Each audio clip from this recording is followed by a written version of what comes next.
Coffee Talk. I am your host, Mashuma Saba, M. Saba, and this is our Cultural Variety Podcast. Stay tuned.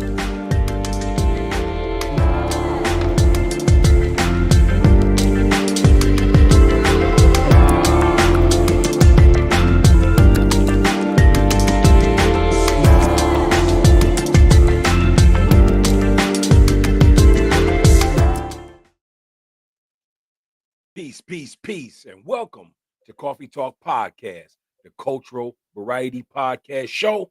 I am your host, Mashuma Saba, M. Saba, and this is the Coffee Talk Podcast Show. Welcome. Tonight is our Cultural Studies Night, and we have a nice read in store from author Supreme Understanding and his book, When the World Was Black, the Untold History of the World's First Civilizations. So that's going to be our read tonight. Tonight we're going to be talking about the mound builders of North America and the first thing they saw. So we're going to talk about the mound builders. So again, welcome to our Cultural Studies Night. I'm your host, Mashuma, and this is Coffee Talk Podcast.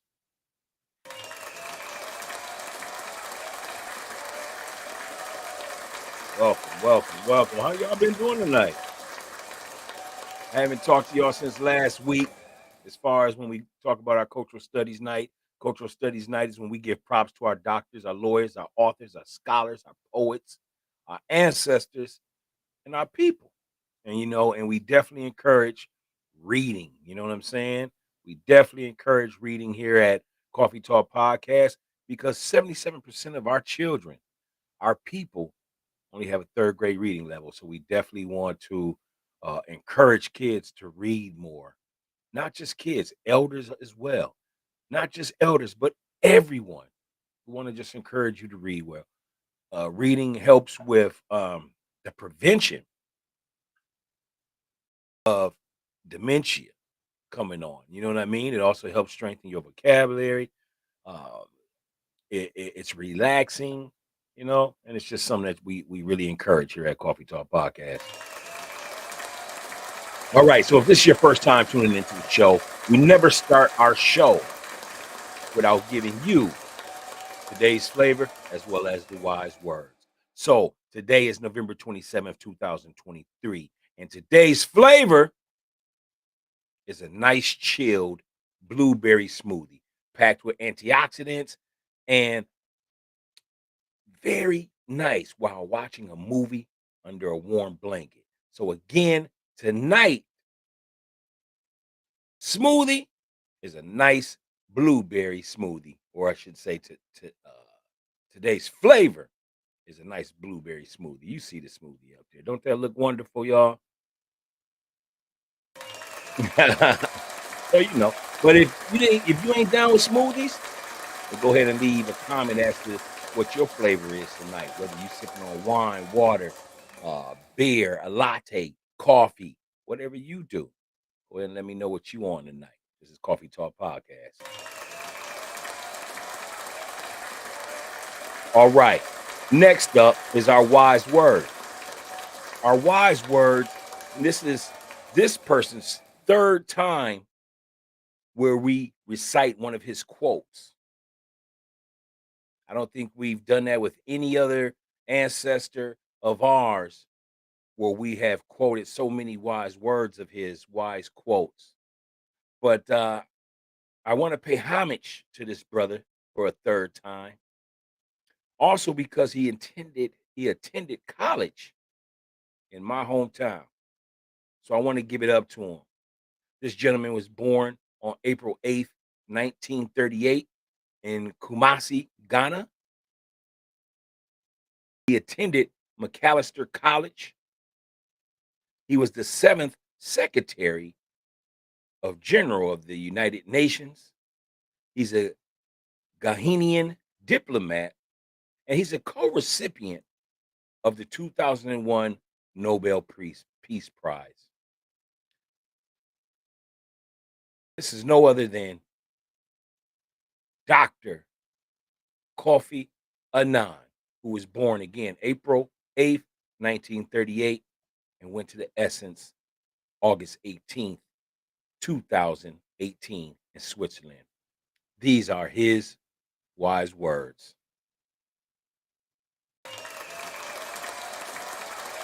Dr. Kofi Annan. Let's begin.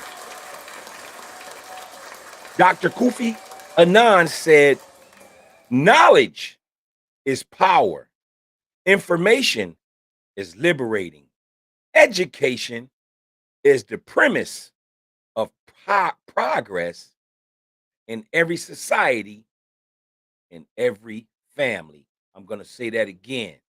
Knowledge is power, information is liberating, education is the premise of progress in every society, in every family. This is the wise words of Dr. Kofi Annan.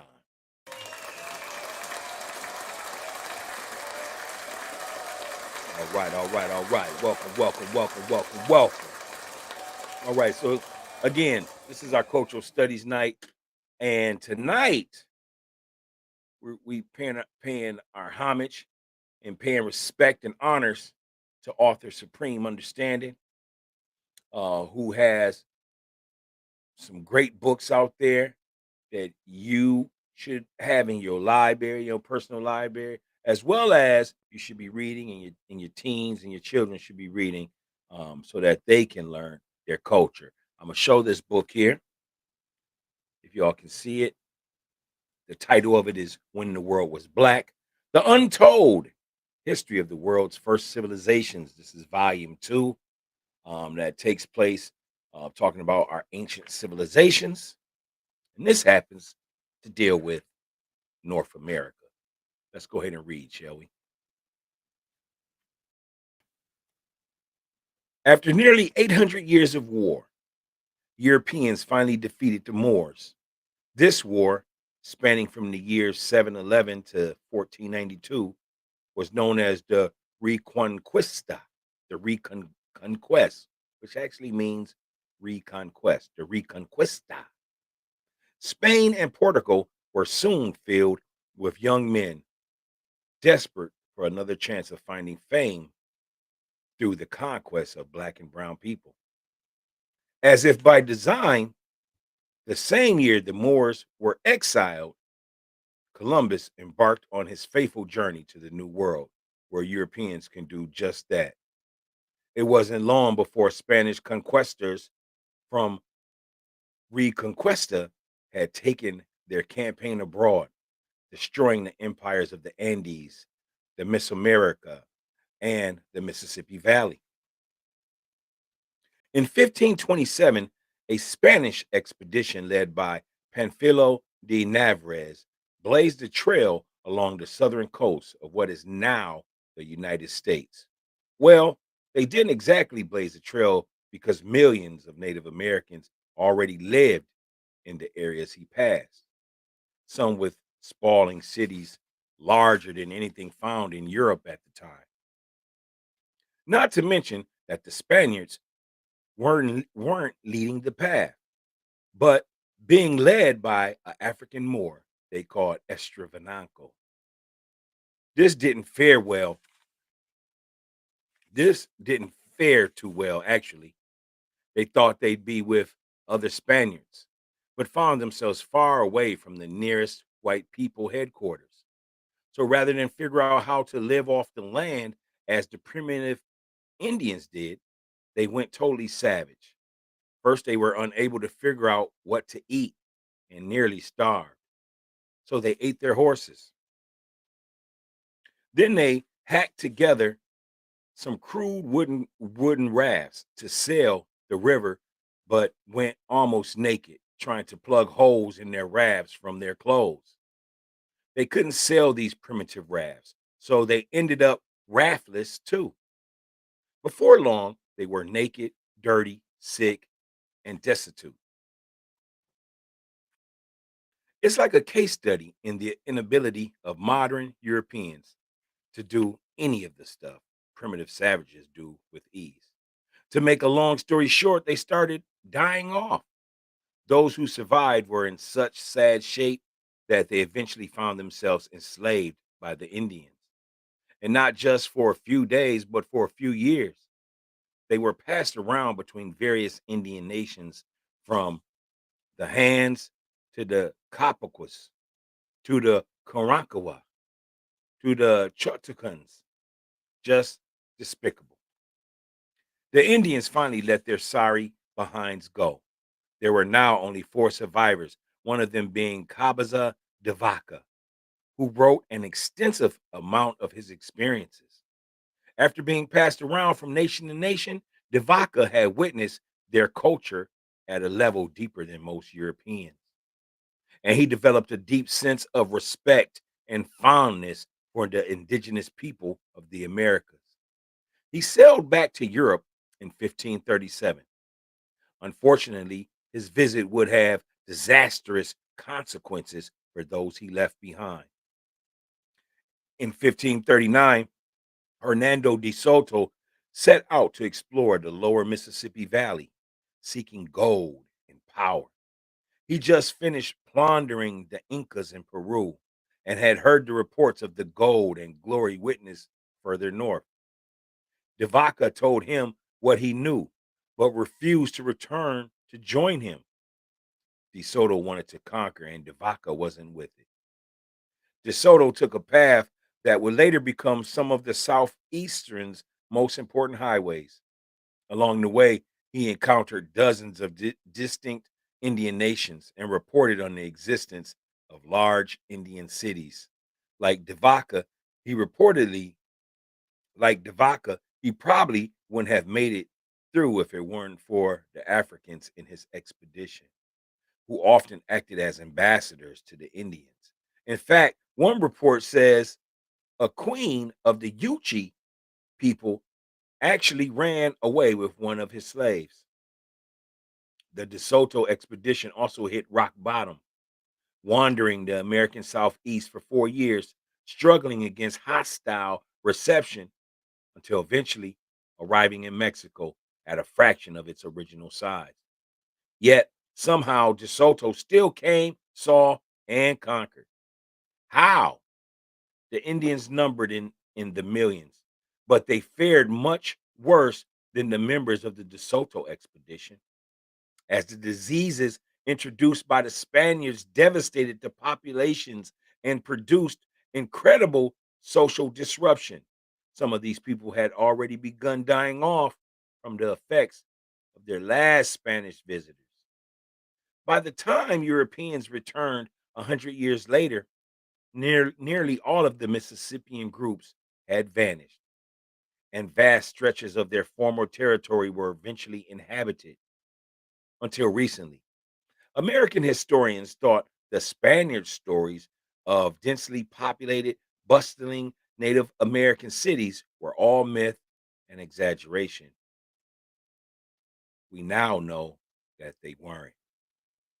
Let's speak of one of the mounds. Poverty Point, Louisiana. Poverty Point, Louisiana.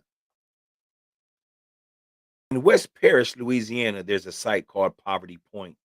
It's one of America's most significant mound structures, officially recognized as the largest and most complex late archetypal earthwork, occupational, and ceremonial site yet found in North America.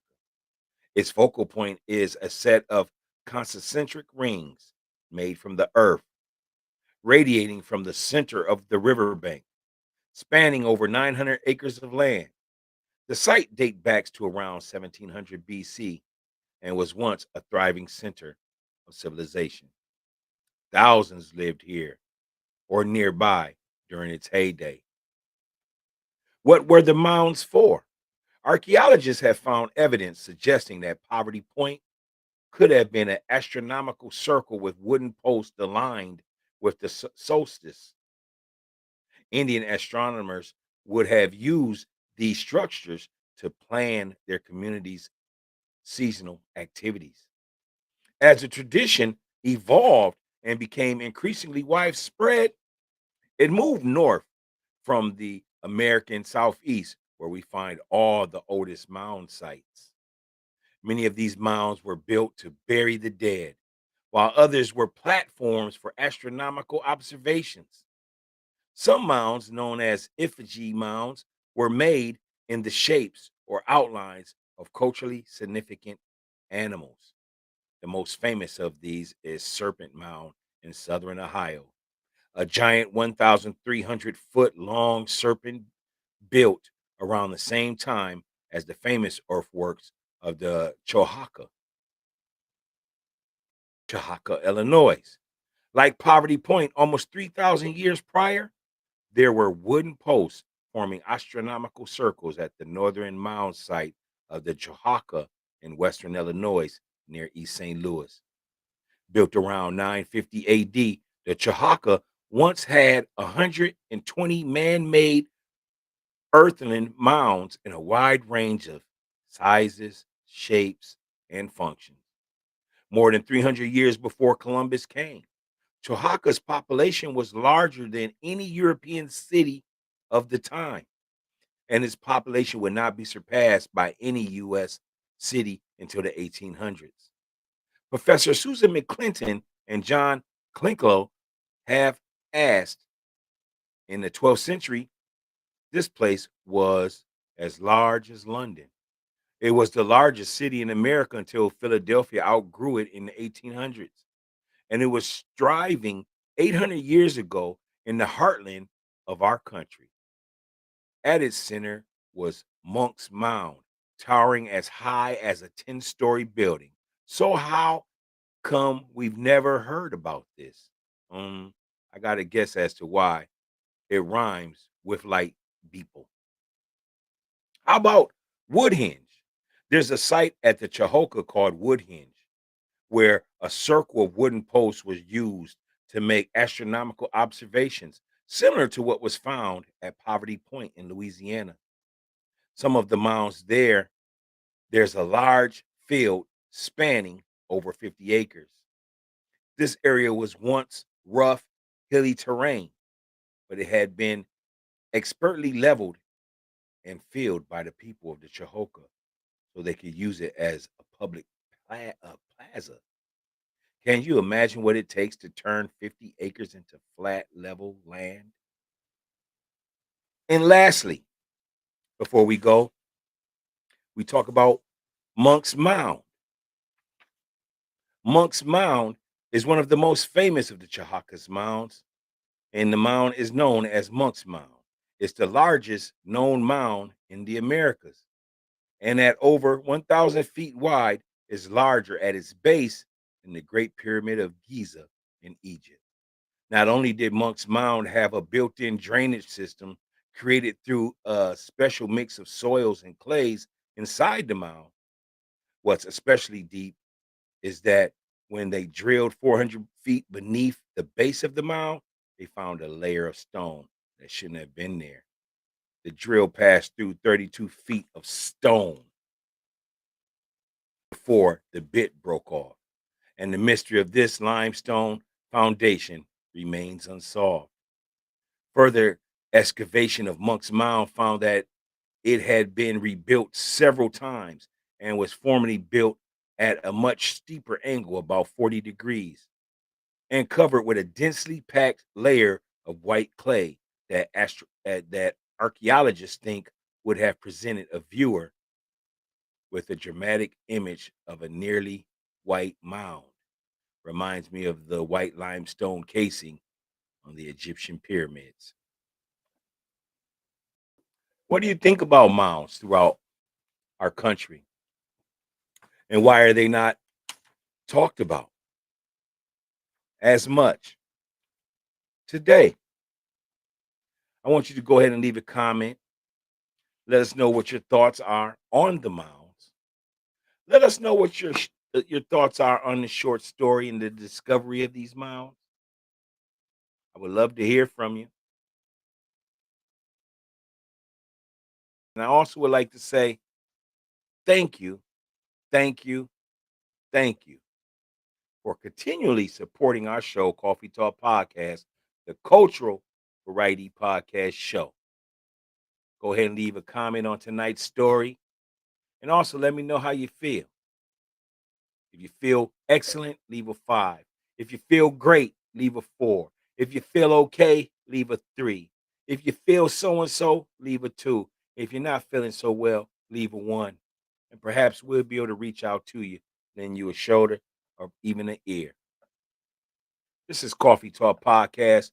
This has been our evening of cultural studies. I would like to go ahead and throw up the universal peace sign, and we'll see y'all Wednesday for Wednesday Night Sports. Until next time, thank you for tuning in to Coffee Talk Podcast, and we out of here. Peace.